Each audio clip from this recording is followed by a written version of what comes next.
Hi, you ready to work together to make a fun puppet?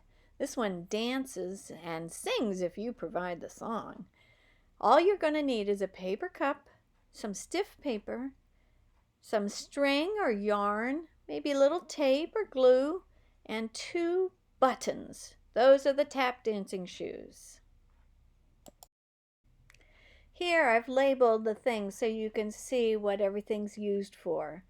The arms and legs are just string or yarn.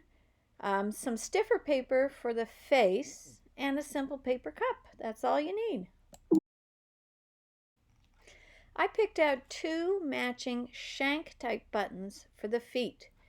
I picked big ones because that's what makes the clackety clack sound for the dancing puppet. The string or yarn is about 1 foot long, doesn't really matter what size. And I threaded the end of the twine through the shank of the button and tied a knot. Next, I took my paper cup, and in the closed end, the bottom of the cup, I made 2 holes just with a tip of an ink pen. I threaded the empty end of these leg pieces through the paper cup so that I could tie them together at the top. It actually might be easier to thread the yarn through the holes before you tie the buttons on. You could figure that out.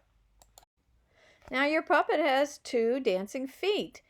You can adjust the length of the yarns if one leg is too short or one leg is too long so that they dance together.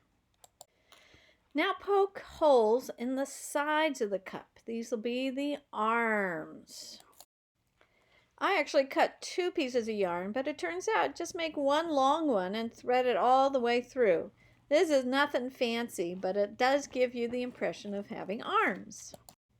If you were going to go through the extra step of making your puppet into an actual marionette, you would probably want to use something different for the arms. I noticed LilySilly uses something heavy so that when her marionette strings move the arms, they have a really nice action. But this is very simple.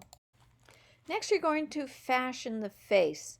You see, mine is very simple, but I did give it a nice pink hair. Pinker than mine is right now.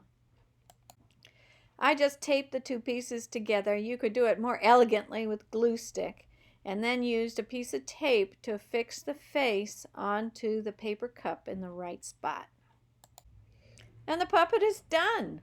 Now you could get really ambitious and do something fancy with the arms. You could figure out how to attach the controllers to the wrists and to the thing to make it a true marionette. But I think this one works just great, using my hands to control it. Look at that. All we need is some music.